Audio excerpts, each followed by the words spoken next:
So I met Tulsi Gabbard last night, and Gutfeld was stupid crazy. Grift Report starts right now. 2, 1, boom. Hotep Jesus. Of all the Jesuses I know, he's the Hotepiest. Social scientist and YouTube host, Hotep Jesus. How the fuck do you get a name like Hotep Jesus? The one and only Hotep Jesus. Ryan Sharp, better known to the world as Hotep Jesus. Hotep Jesus. Hotep Jesus. Hotep Jesus. Hotep, you're a genius. HotepJesus.com. Somebody said, "What do you think you are? Some kind of Hotep Jesus?" Ooh, and that's I was good. Just like, ooh, that's sexy. Yes, I do think I'm Hotep Jesus. What's up, y'all? Welcome to the Grift Report. Live 2 p.m. Eastern, Monday through Friday. I'm your host, the Grift God, Hotep Jesus. Hotep Jesus. Hotep Jesus. Hotep Jesus. Hotep, you're a genius. HotepJesus.com. Oh, this a real Hotep brother. Hotep to the chat. Hotep. What up, chat? How y'all feeling? What is today? Happy Tuesday? Happy Tuesday.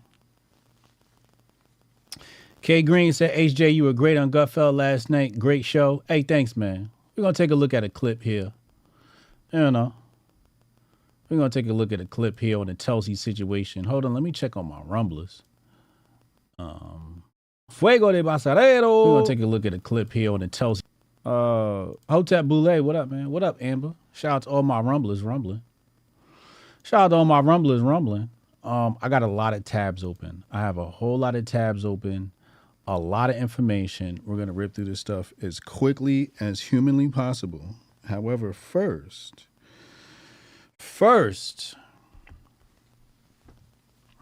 I want to make sure that we invite everyone to our super group. We have a super group of individuals who'll be participating in an opportunity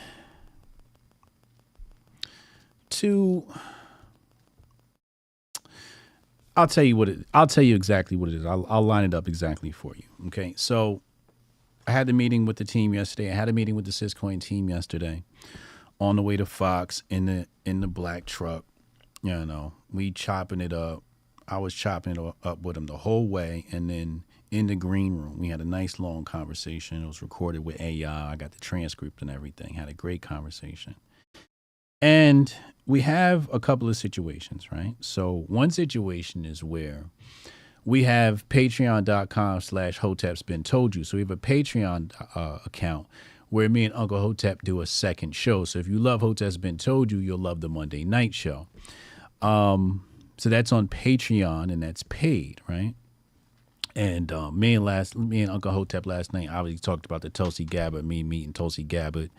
Had a great time talking about that. Lots of love. Last night's episode was a fucking classic. So yeah, I got to go get that. So we have the Patreon situation, and we also have the locals information on the locals. I'm dropping all the clips that I put out so you guys can, get ahead of my marketing. So you'll have advanced access to all of my marketing materials. So I give it to my community first, and then they can disperse it. And then I'll disperse it according to our internal schedule. So we got the local situation. Yesterday I posted up, I think it was 4 ways I use AI so I don't burn out and 10x my productivity. Allows me to just be lazy. I love fucking AI. Allows me to be lazy, but at the same time, I'm a very ambitious person, but it allows me to get way more work done. It speeds things up. It really rapidly speeds up your life and your business. So I put out a tutorial, and that happened with my YouTube subscribers, my YouTube members. If you're a paying YouTube member, go watch that. It's about a 20-minute video tutorial on how I use ChatGPT to create images, because ChatGPT actually doesn't have that feature. Actually, they just got that but I show you how to do it with the free version, creating prompts for Midjourney. So we talk about that. And it's a community, right? So you guys can post stuff in the locals community, hotepjesus.com/locals, hotepjesus.locals.com. So we got the Patreon, we got the locals, we got the YouTube supporters, right? And then of course, anybody who's donating to the Hotep Nation mission, the homeschooling, that's at hotepnation.com, right? So we have all these things floating around. Now, the only issue is people are giving me this money. Now, what if people had the opportunity to basically bet on me, What if you could bet on Hotep Jesus, right? This is really interesting, right? Now, this isn't how Syscoin describes it, but this is how I describe it, right? So basically what happens is, and the thing is, you know, I can't say too much, but all I can say is there is an opportunity for however much money you put up on Hotep Jesus. Yes, I get a cut. But you have the opportunity to make money. Okay? You're going to get an ROI. You can get an ROI by betting on me. And you still get the content. I can still post content directly. You'll be a part of a community, all of that, except you're basically betting on the community growing. Now, here's the caveat. The caveat is we have the Telegram group. If you're in the Telegram group, you have advance notice to this opportunity because first one in is making the biggest bag. Second is making the next biggest bag, third, fourth, and so on. So you want to get in early, but everybody has an opportunity to make money. And I love how they structured this smart contract. They programmed this smart contract in a very interesting way to make sure that you guys don't maintain high amounts of loss on your money. So if you put up $1,000, again, I can't say too much, but you're not going to lose that $1,000 if you were to lose. And I can't tell you about percentages, but all I'm saying is it's a no-brainer. That's all I'll say. From my perspective, it's a no-brainer. So if you want to get access to that Telegram group in the box and join the shit, at the top is a pinned tweet and have instructions that'll let you know. This is the first set of instructions. Then it'll be a second set of instructions where we get everybody's login. And then the second step, once we set up everybody's login, and then you'll become members. So, yeah, very interesting situation. Hotep's been told you. So if you want to be a part of that, I highly suggest you do. What up, Renee? What up, Steph? All right, let's hop into the show, man. Let's talk about the show. Let's talk about the show. Last night I was on. Hold on. I was on Gutfeld. So we're gonna take a look at the clip. Here we go. All right. Hold on, I gotta find the part. I think I have it somewhere. Just basically take any. You still have to duel over it. Maybe Simon said, don't ever come paper, scissors again. So that's actually closer to the origin. It's not junk. Sucks at it. Yeah. But, wait, you know. I don't think I can play more than 3 minutes of this. I think Fox has like some sort of limits on it. So let me just go to my part. Basically what the story is a historian found out that rock, paper, scissors originated in brothels. So like this was some sex work, like sex game type shit. And if you lost, then I guess, you know, you had to do something weird or funky. Never tell our kids to sort out their problems using rock, paper, scissors again. I don't believe that. I don't believe that. So growing up in Hawaii, as you know, we are like a melting pot of ethnicities and cultures from across Asia, the Pacific. So as a kid, I'd never heard of rock, paper, scissors. Mm-hmm. For us as kids, it was junk and a po, I can a show, which is the Japanese language version of this. What are the words again? Junk and a po. Junk? John can po. That explains it. I can show. So that's actually closer to the origin. It's not junk. Junk? It's not junk. Respect the language, man. She is so setting us up. We're going to pull this in Hawaii. I know. I'm going to get my ass kicked at a luau, which has always been a dream of mine, Hotep. This is the whitest conversation I've ever been a part of. What the hell was going on in Europe? I don't know, man. What year was this? It was the 1700s, which is, okay, if it's the 1700s, does that mean in the 16th century? I always got that confused. When you go forward. It originated in China. Oh, and then moved over to Japan, which is where... Just like COVID. See how I made that link? I don't know why. You know... You don't like this story at all. You're actually fishing for something in your pocket. You're like, you want to get out of here. Everything I want to say is probably get me canceled, right? You know, like I'm sitting over here saying to myself, like, I'd love to play rock, paper, scissors with Tulsi, but is that appropriate? I know martial arts, for the record. I was fishing for the campaign donations. right, so Kat. Oh man, you see the Men of Order? Hotep, you're a genius. HotepJesus.com. You see the Men of Order? Oh man. Oh man. Listen. Amber said this was the funniest part of the night. Listen. I had a great time. I had a great time. I had a lot of fun yesterday with with Gutfeld and them. I had a great time with Tulsi.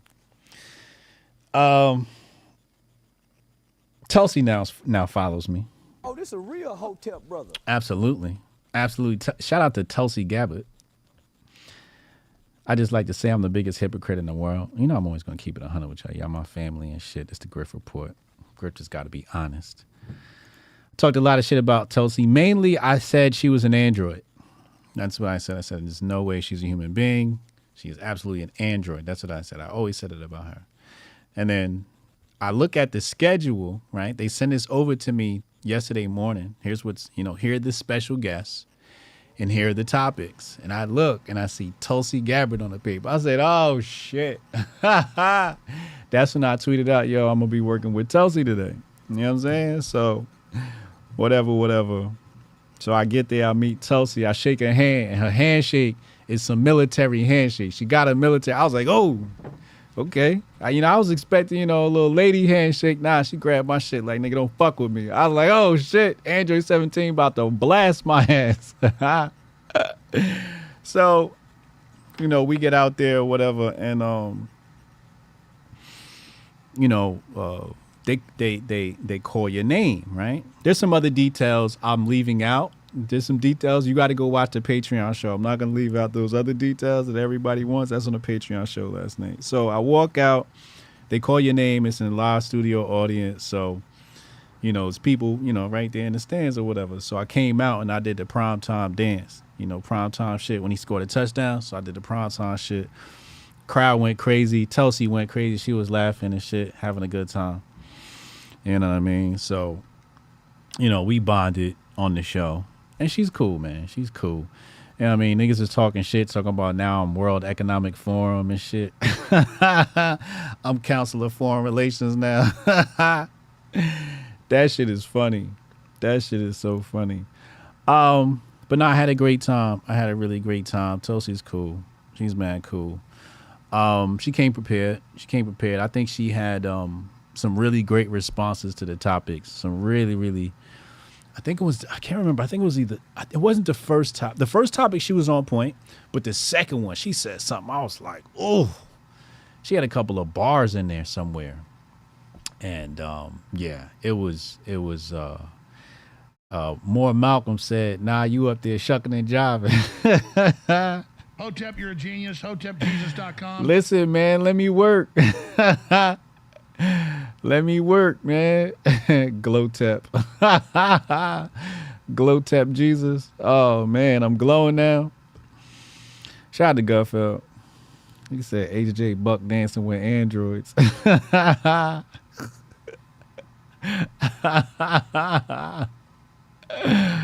I hate y'all. Oh, Lord. So yeah, we'll see what happens. I had to flirt with Tulsi. It was like, it was necessary. Like, it's TV, it's late night TV. Jeff said, I'm still 100% sure she was made in a lab.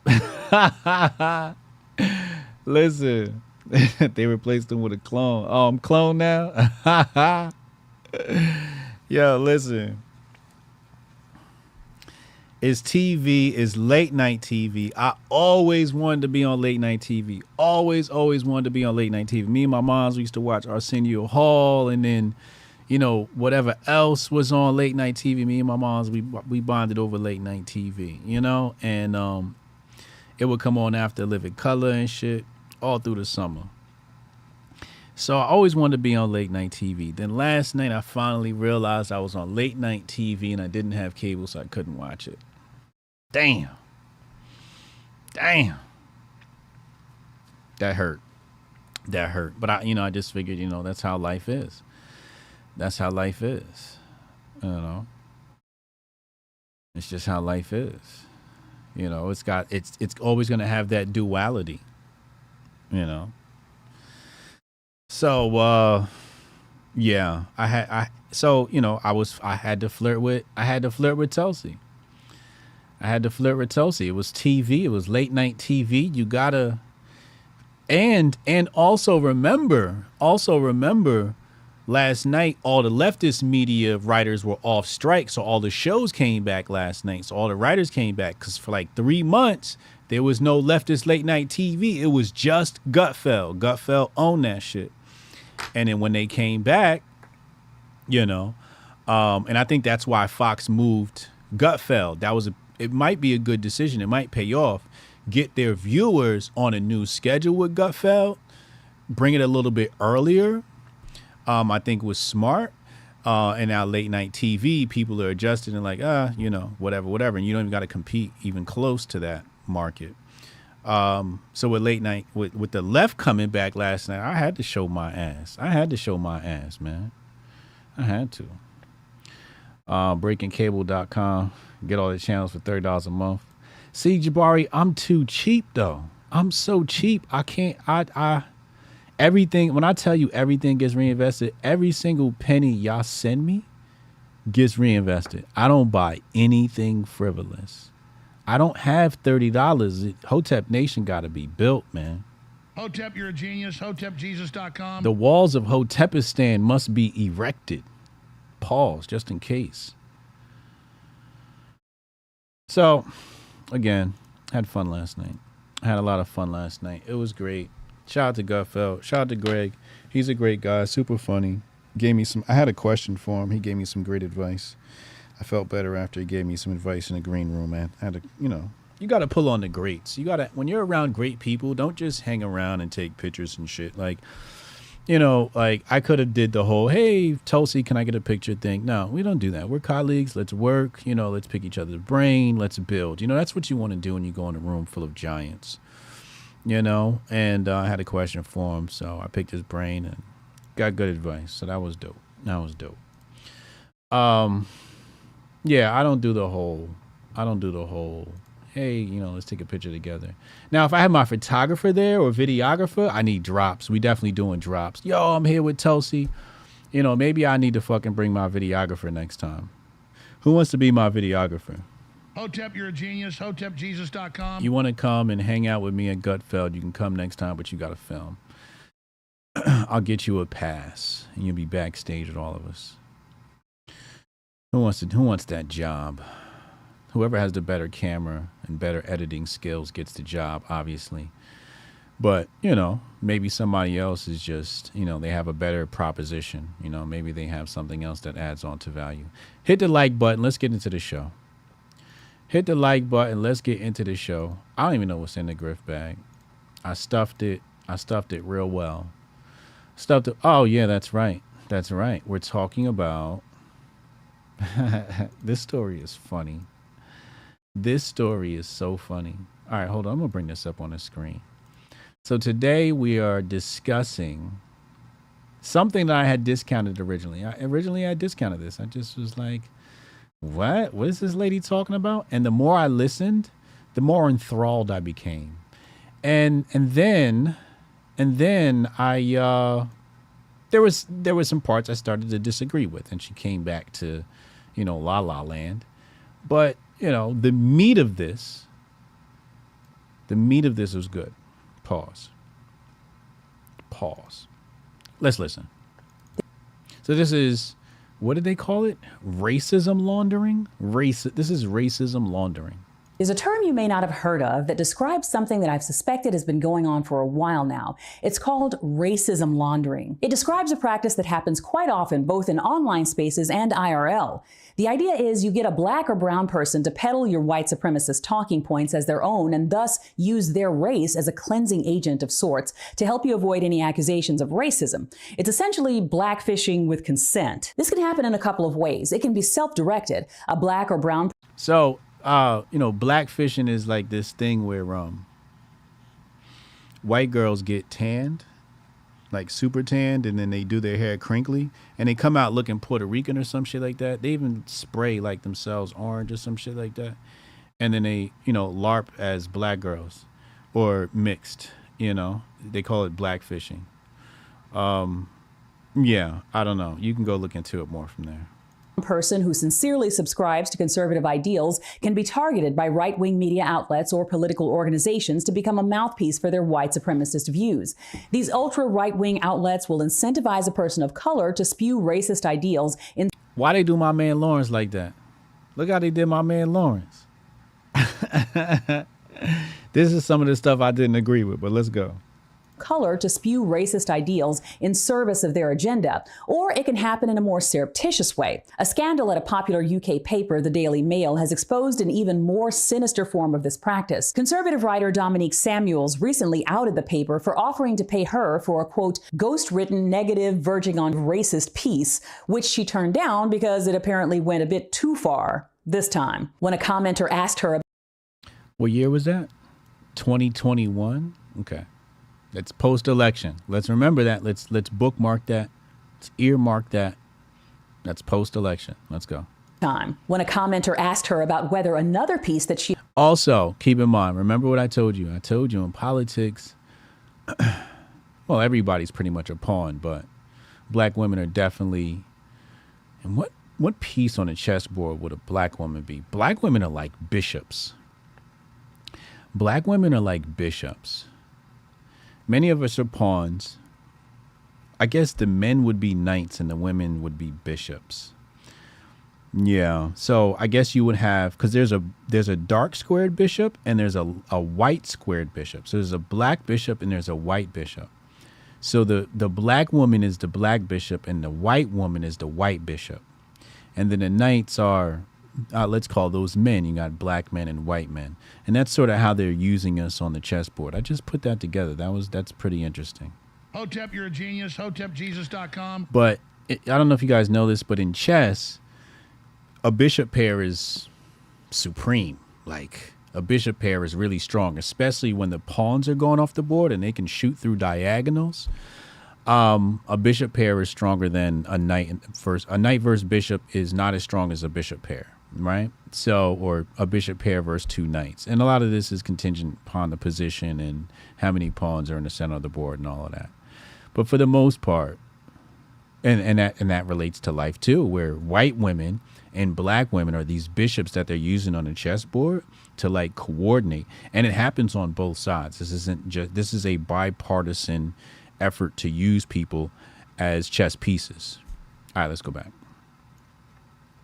Too far this time. When a commenter asked her about whether another piece that she had supposedly written that attempted to downplay racism against Meghan Markle was also ghost-written, she simply responded, yeah, it was. Commenters who are— Ooh, did you hear that?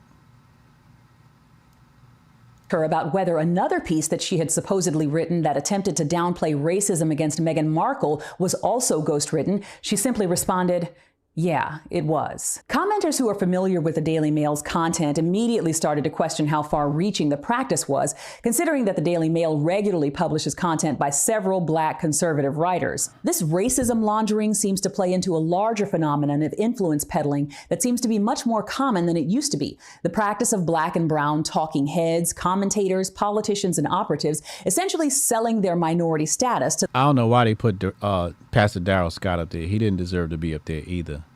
That wasn't a good look. Like, I disagree with this. Pastor Darrell Scott is cool. They could have left him out. I can't even get him on the screen. See? I can't even pause on him. That's how you know he wasn't supposed to be there. I can't see that. Politicians and operatives essentially selling their minority status to the highest bidder. I'm sure they see it as a winning strategy. You announce yourself as being amenable to discussing issues from a decidedly conservative, even borderline racist point of view, and you instantly become a hot commodity to the right. Hey, man. All things said, this shit's true, bro. All things said, this shit's true, bro. I just want to rewind that. And a lot of people been talking about this. Sonny been talking about this. I used to talk about this. I don't talk about it much anymore. Nah, I'm lying. I always talk about it. Announce yourself as being amenable to discussing issues from a decidedly conservative, even borderline racist point of view, and you instantly become a hot commodity to the right. Remember I told y'all if you a black man and you castigate black people, it's a check for you. It's a check for you. You got to be a black savior to white people on the right. If you're that, but you got to castigate black people. They're always in need of black and brown voices to communicate messaging that might come off as racist if it were known to be coming from a white person. Yep. And there's the added benefit of pulling more black and brown people into the fold by showing them someone who looks like them, who thumbs their nose in the face of the liberal left. Now, that doesn't work, though. That's the thing. This strategy that she's talking about here actually doesn't work. They actually don't bring more black people over. They do spread messaging, though, that does influence the sphere of the black mind. They now get to be the mavericks, the elite, the chosen few who really get it. Racism laundering may not always happen as blatantly as it did with the Daily Mail, but the practice is alive and well. Once you're aware of it, you'll start to recognize the... Now, the thing is, I pointed out that this was post-election. That article I showed you before was 2021. And really what happens is in chess, sometimes to win the position, to win the game, you sacrifice a piece, right? So elections are done. The race card is no longer relevant, right? So you even had many of the black women on the left, right? So many of the black women on the left and even black men on the left were talking about how in a nutshell, the money was drying up. They weren't being called to speak about inclusion as much as they were prior to 2020 when the election season was hot and everybody wanted to talk race up because it was Biden versus Trump.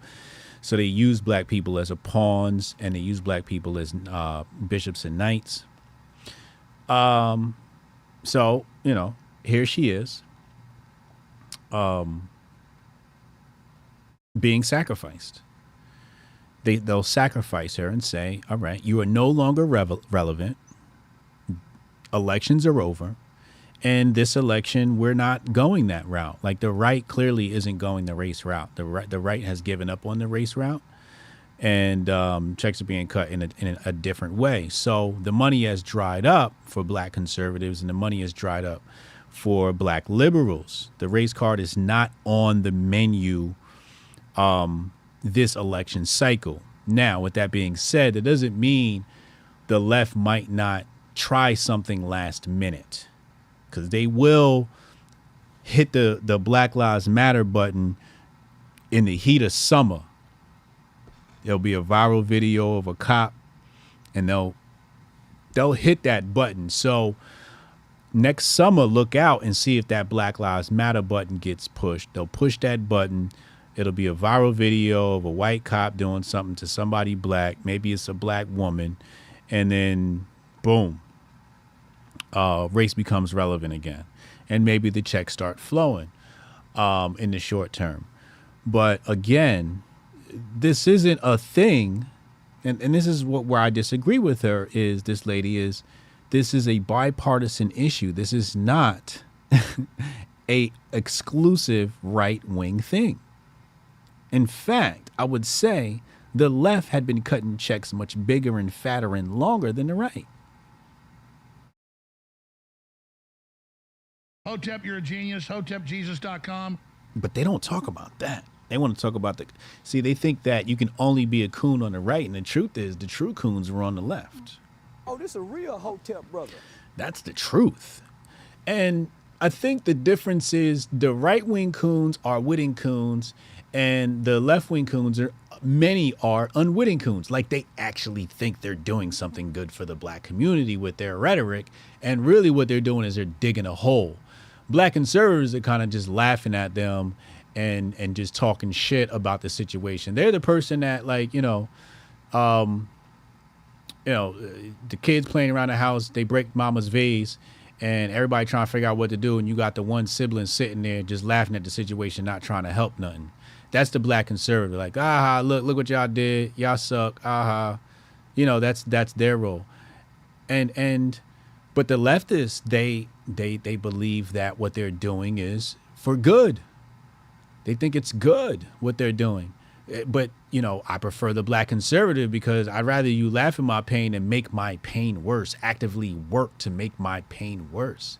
And the left, unwitting, they don't know that they believe in that communist socialist shit. They believe in that rhetoric about, you know, taxes for big corporations. They believe in minimum wage, which is one of the most minimum wage. I almost said racist, but minimum wage is the most classist weapon. It's an anti-middle class weapon, anti-middle class, but it's really to turn the middle class into the lower class or prevent them from becoming upper class. And it's also a strike by proxy on the lower class. Minimum wage is terrible. The true minimum wage is zero. Thomas Sowell got that right. The true minimum wage is zero. And what many people don't know is that they scream about racism, right? Oh, racism, white supremacy, Jim Crow. You know what came with Jim Crow? Minimum wage. Hotep, you're a genius. HotepJesus.com. Minimum wage. You know what came to apartheid South Africa? Oh, see, now y'all gonna make me open up the Googies. Now I gotta open up the Googies. Let's type in apartheid South Africa minimum wage history. But I can't actually, I take this back. I'm gonna do two searches. I just did one on Google and I already don't like my search results. So I'm going to go to Yandex. You always got to go to the Russians when you want information. If you want information on where you are, go ask the enemy.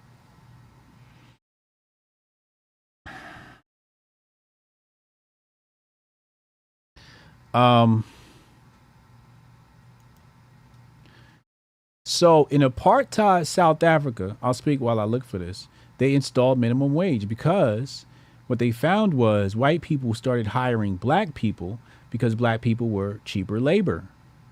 So the white man said, we don't want them to have any jobs because the white man got to compete with the cheap labor. So they installed minimum wage. This might not even be something I could. Here we go. Found it. Found it. Thank you, Yandex. Yeah, I fucking love Russia. There you go. Okay, so it says right here, the Minimum Wage Act of 1925. The Minimum Wage Act. The Minimum Wages Act of 1925. It says, this act leads to a form of job reservation and promotes white employment. This is 1925. This is, so Bolshevik Revolution is when? 1913? Bolshevik Revolution. Let's see. 1917, 19 to 1923 is the Bolshevik Revolution. So 2 years off the Bolshevik Revolution, this is socialism, right? Communism.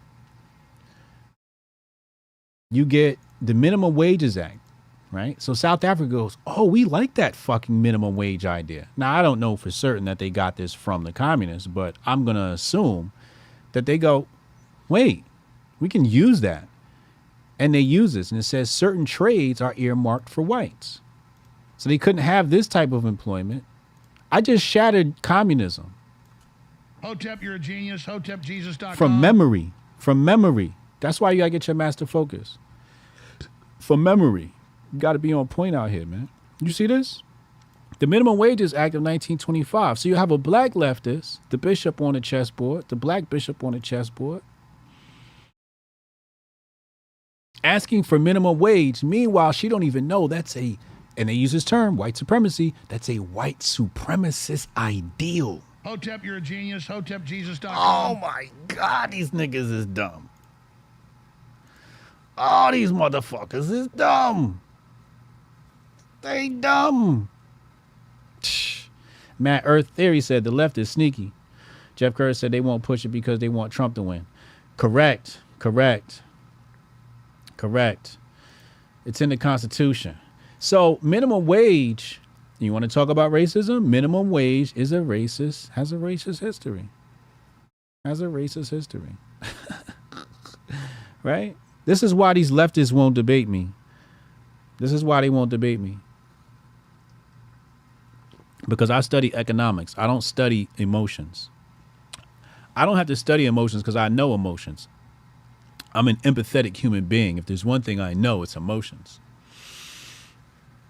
So I already know that aspect. In fact, we all know emotions. We're all people. We all have feelings. We all know emotions. This isn't something that's just unique to me. We all have emotions. We're humans. That's what makes us humans, emotions. That's what makes us living human beings. That's what makes us mammals. Mammals have emotions. But when we get down to the nitty gritty, economics, we got to study that stuff, you know? And I'll tell you right now, I'll tell you exactly where I found this out. I was listening to Walter E. Williams. Walter E. Williams is one of the great proponents of free market capitalism. And he's the one that put me up on the racist minimum wage acts of South Africa. He's the one. So, and these are the black people that they discount. So they call them the coons. They're not the coons. They're not the coons. They're just looking at a whole entire different genre. See, what happens is people want to talk about emotions. What's good, what's bad, what's moral, and what's right. And then there's other people that are working on scientific things like economics. So this scientific theory is much different because it doesn't involve emotions. It just involves mechanics, levers. Things go up and things go down. Supply goods go up and they go down. Supply of resources and capital, all these things go up and they go down. Interest rates go up and they go down, right? So there's a lot of things happening here. But this is scientific. This is not emotional.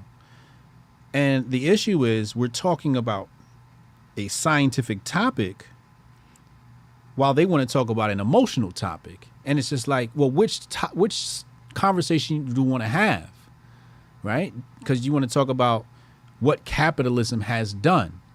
We know what capitalism has done. Not much. Hotep, you're a genius. HotepJesus.com. And this is why I killed the communists. Capitalism hasn't done much. Why? Because capitalism has been choked out at every opportunity. At every opportunity. King George told the colonies, he said, yo, y'all gonna stop printing y'all money. Y'all over there printing fiat notes. Y'all know that whole story. Go get my book, Patriot Report, Unmasking the Conspiracy of Money and War. Hotep, you're a genius. HotepJesus.com. Get that at HotepJesus.com. You know.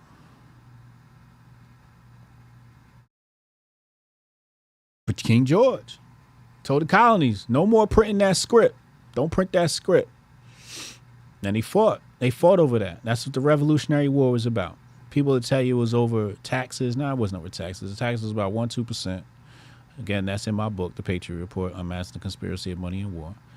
About 1-2%. They fought over the fact of printing money. And we're going to talk about printing money in about a minute because I'm done with this topic.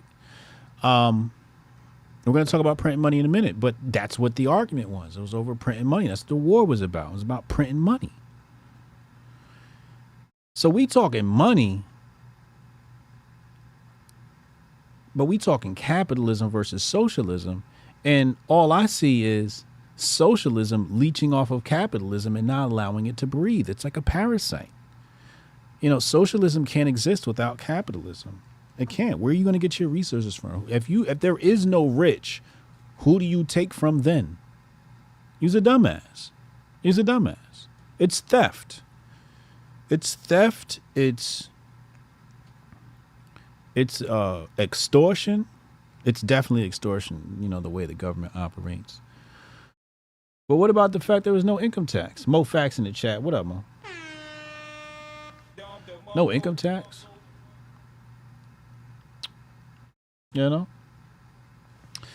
Anyway, let's get into the science. Like I said, I like talking about the science of things. So let's get into the science. But this is why they won't. This is why they won't. They won't talk to me. Because I be speaking that real. I'm getting in on the science, man. Y'all could talk about emotions all y'all want. I know what the emotions feel like. I'm black, nigga. I know what the emotions feel like, nigga. Now let's talk about it. Let's talk about what we gonna do. And every time I talk about what you're gonna do, oh, he's a black capitalist. He's a black capitalist. Oh, here y'all go. Y'all done been brainwashed into enjoying the fucking system that has brought us the most detriment. It's the thing, like, again, when we look at the Great Depression was racist. You want to talk, let's just, if I was to be a leftist, like a true leftist, the Great Depression was racist. Right? It destroyed so many families. And obviously it was a class act. It was a class terrorist attack by the money masters. So white people were affected by this too. But it entirely destroyed the black community. Black community was printing their own script. That's another thing they don't talk about. The black community was printing their own script. Had their own money. It's the things they don't talk about, right?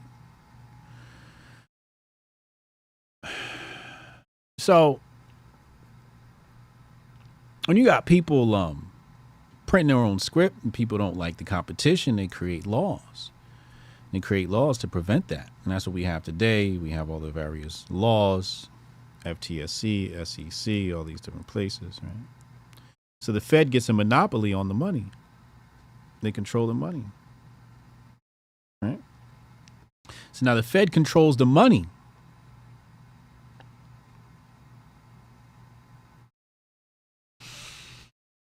Is that capitalism? It's not capitalism. Capitalism doesn't deal in monopolies. If there's a monopoly under capitalism, there's no government interference. If there's government interference, then that's not a true monopoly. That's just fucking cheating. That's just, you know, it's gangsterism. It's cartelization. That's what it is. Which is fine, whatever. That's the game people have been playing for centuries and a millennia. That's the game that's been played on this planet for, you know, several millennia now. You know, that's not a new thing. It's not a uniquely white thing. You know, so that's why I don't agree with the whole white supremacist thing. Whoever's on top is supreme, right? I mean, pause. So yeah, so they think of they speak of this thing of capitalism as if it has even had a chance to live. It hasn't had a chance to live. It hasn't had a chance to flourish. Maynard Keynes ruined it. The Fed ruined it. But the Great Depression, the Great Depression wiped out many homes. And then what else killed the black community that's socialist? Obviously, you know, no daddy at home bill. The no daddy at home bill. What's that one called, chat? The no daddy at home bill. That one was government assistance to women with children. Better make sure daddy not home when the lady come around. If he here, you ain't getting this government assistance. Let's go to the science. Shout out to Syscoin. We're going into our Syscoin big brain topic of the day. We got a couple of things to talk about. We're going to go over the tech stuff first. The tech stuff relates to the CBDC conversation. You'll notice in just a minute here. The UAE introducing a stable coin, or I should say, a UAE backed stable coin. Let's just call it that, right? It's not an official CBDC. It's not an official CBDC. Now, also keep in mind, if you subscribe to my logos, if you subscribe to my YouTube, I'll tell you how I do my research. I'm going to do another video on how I do my research for this show, which is very interesting. It allows me to do it very quickly and rapidly with very little effort. So yeah, the UAE, right? And that's without using AI, but I'll talk about AI in that as well. Because there's some things you can do with AI to make this process a lot faster. But the meat of what makes it a lot faster is I'll show you. You guys are going to love me after that. So subscribe to the locals, hotepjesus.locals.com and the YouTube. So the UAE stablecoin This is a fascinating thing. It says aims to provide stability for individuals in high inflation currencies and serve as an alternative to the SWIFT system. So UAE got their own little crypto coin coming, backed by their assets. United Arab Emirates. But it's not like an official CBDC, which makes it interesting. We'll have to think about this one a little bit more. But this one very, very much intrigued me. Also, Visa plans to invest $100 million in companies working on generative AI technologies that impact commerce and payments. So anything dealing with payments, obviously, that's their lane. So they're investing $100 million. The investments will be made through Visa Ventures, the company's corporate investment arm. So, sometimes, when you think of launching a company, you want to go where the money goes, right? Like, what are the VCs throwing money at? And let me get an idea there. Because if they're throwing this type of money, basically what they're looking for is, $1 billion companies. They're looking for $1 billion companies. So if you have a $1 billion idea, then, put money behind it. And you better have a POC, proof of concept. Does not stand for a person of color. POC stands for proof of concept. Let's be clear. Spotify is reportedly working on AI-powered playlists that users can create using prompts. References found in the app's code suggest the development of AI playlists and playlists based on your prompts. Now, that's very interesting. That's because what if you said something like this, right? Like, because I use AI, and so the first thing I did was I was like, what kind of prompt would I use to create a playlist? And I would say something like, make me a workout playlist with high tempo beats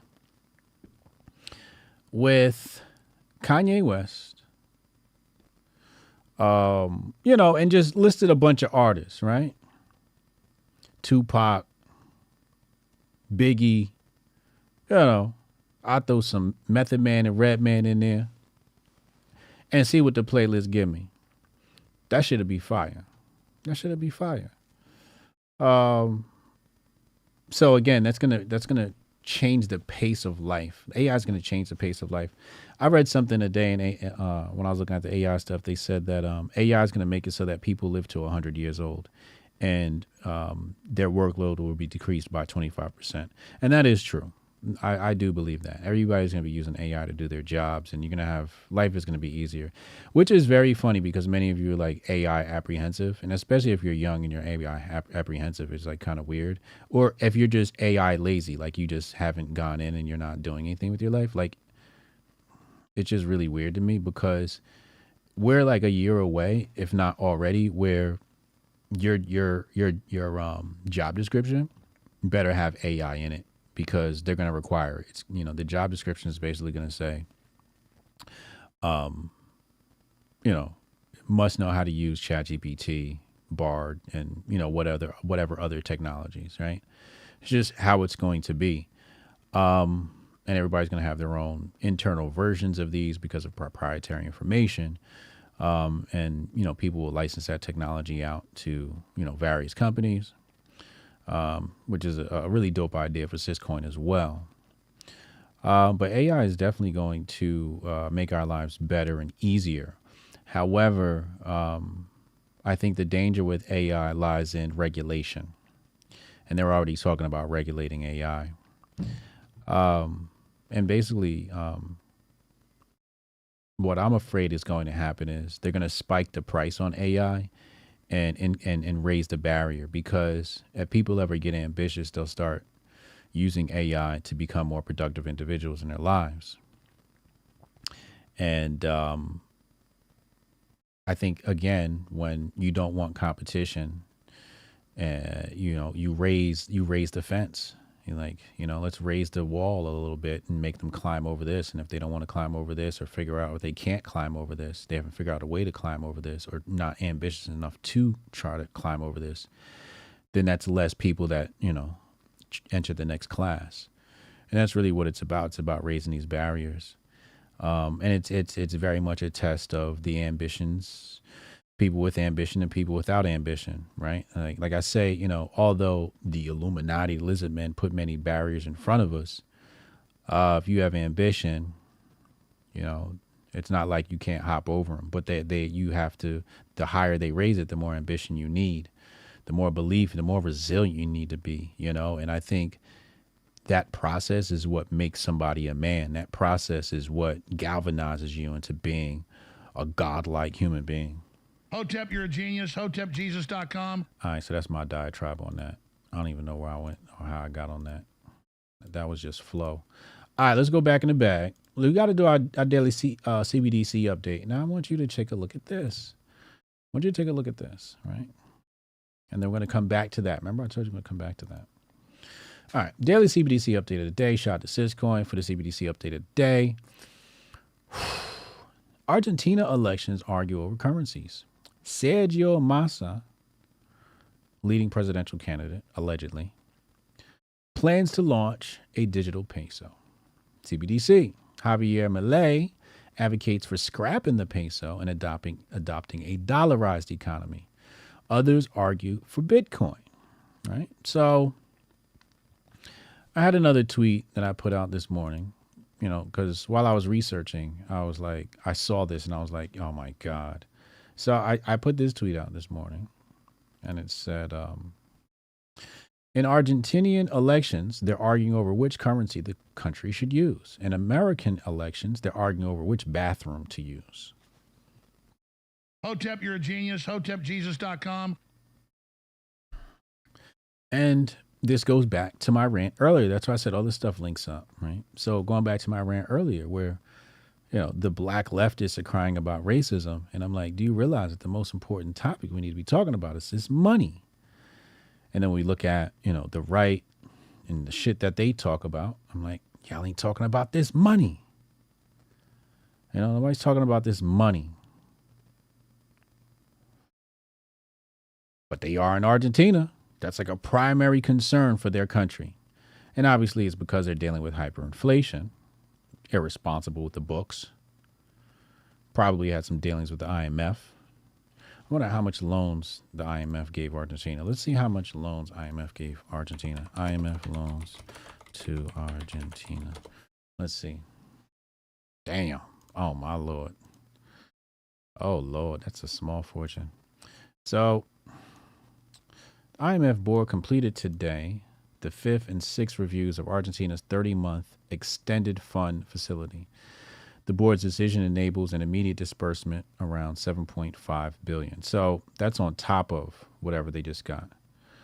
And they got a loan here from Qatar. It says, did Argentina get a $775 million loan from Qatar to repay the IMF? U.S. firm, where they have the state of Qatar provide a loan to Argentina, which will use the proceeds. Okay, this is August 25th, 2023. Right.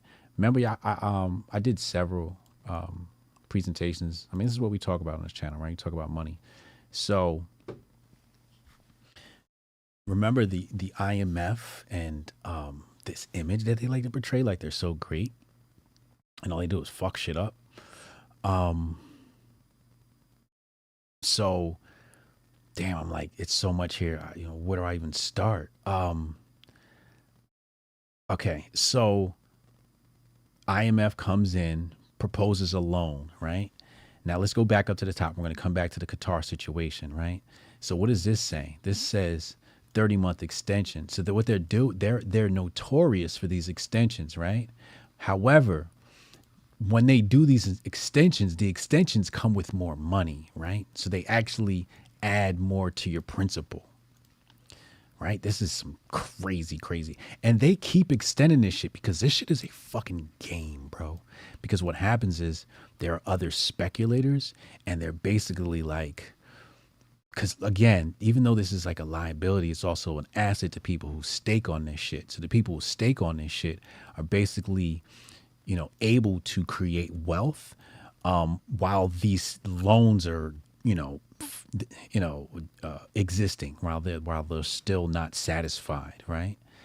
And they're moving these bonds and monies around and whatnot, and everybody's getting rich off of them.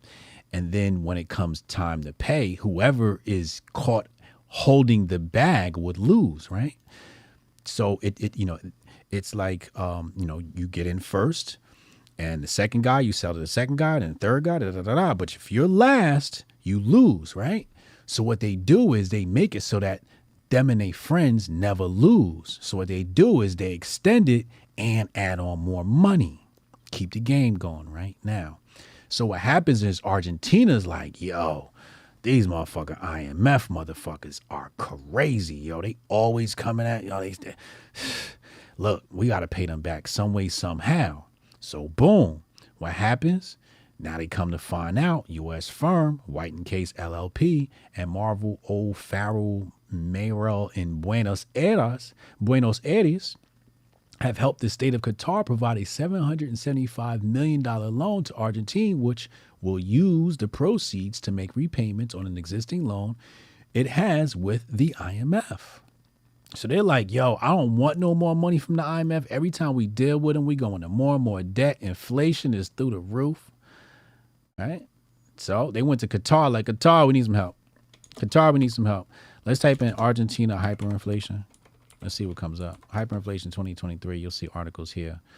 The annual inflation rate in Argentina is expected to average 107% in 2023. All right. So